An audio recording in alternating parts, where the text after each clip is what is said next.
Oke, selamat siang anak kelas 6A. Bertemu lagi dengan Mem Reli di pelajaran matematika. Matematika asik dan pastinya menyenangkan ya.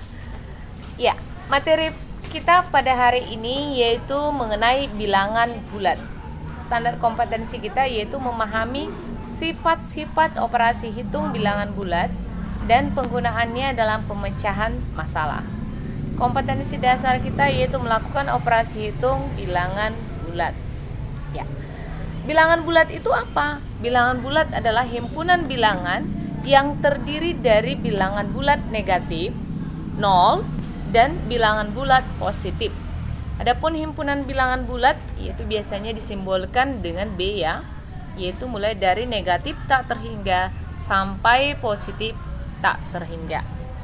Bagaimana letak bilangan bulat pada garis bilangan? Ya, letak bilangan bulat pada garis bilangan itu, perhatikan ini garis bilangannya.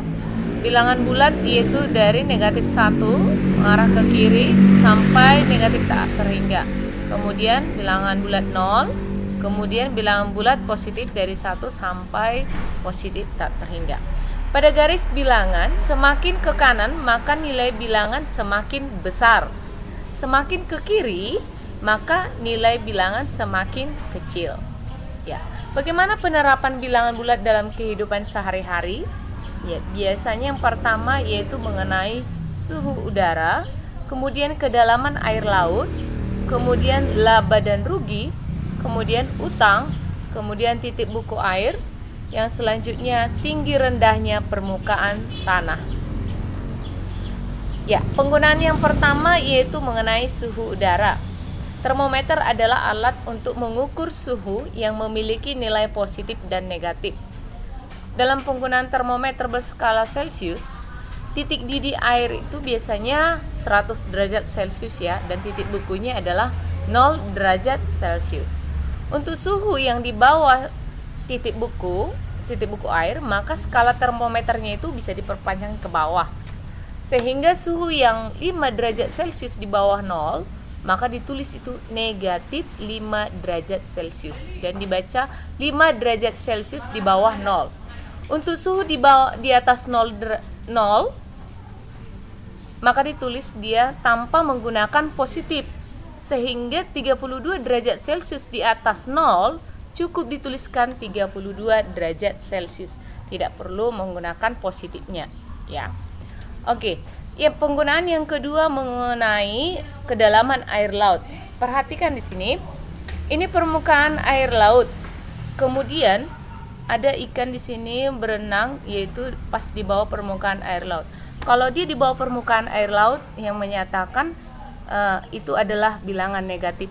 Sehingga ikan ini berenang yaitu di bawah permukaan air laut dengan kedalaman 4 meter. Jadi tidak perlu di sini ditulis negatif. Cukup ikan ini berenang di bawah permukaan air laut sejauh 4 meter. Jadi orang sudah tahu bahwa ikan itu berenang sejauh negatif 4 meter. Kemudian ini ada burung cinei. Dia terbang di atas permukaan air laut sejauh 3 meter. Jadi orang udah tahu bahwa di atas permukaan air laut itu dia terbang, berarti sudah bilangan itu adalah bilangan bulat positif. Kemudian ikan berikut, nih, perhatikan kursor Mem. Di sini ada ikan CP-nya ini, ya. Dia berenang sejauh 3 meter di bawah permukaan air laut. Sehingga ikan ini berenang negatif 3 meter di bawah permukaan air laut, ya. Ikan ini juga demikian, dia di bawah permukaan air laut, berarti dia negatif 2 meter. Kemudian ini burung paskin. Burung paskin ini terbang sejauh 4 meter di atas permukaan air laut. Pastinya ini adalah bilangannya adalah positif. Selanjutnya penggunaan yang kedua yaitu mengenai suhu udara tadi ya. Suhu udara di pantai ini 25 derajat Celcius yaitu berada di atas 0. Berarti kalau dia suhu udaranya berada di atas 0, maka nilainya itu adalah positif. Kemudian yang kedua, ini mengenai suhu udara juga. Suhu udara di sini yaitu berada di bawah 0 derajat. Kalau dia suhu udara di bawah 0 derajat, berarti sudah di bawah titik beku itu ya. Itu suhunya itu sudah sangat dingin dan negatif. Ya, ini biasanya suhu udara kalau sudah di bawah titik beku, berarti itu sudah bersalju ya. Kemudian ini ada menara ya.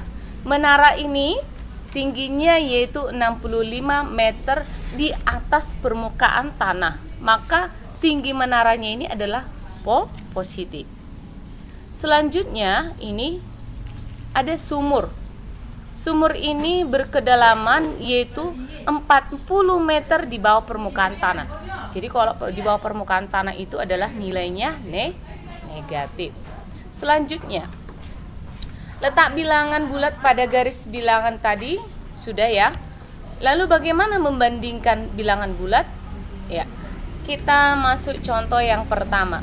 Kita bandingkan yang pertama negatif 4 dengan 3 menggunakan garis bilangan.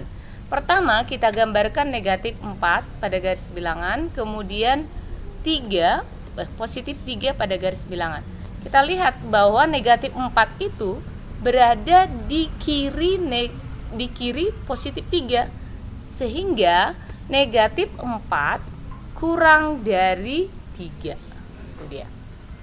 Kemudian bagaimana cara mengurutkan bilangan bulat? Ingat, tadi kan sudah menjelaskan pada garis bilangan bahwa makin ke kanan letak bilangan pada garis bilangan, maka nilainya akan semakin besar.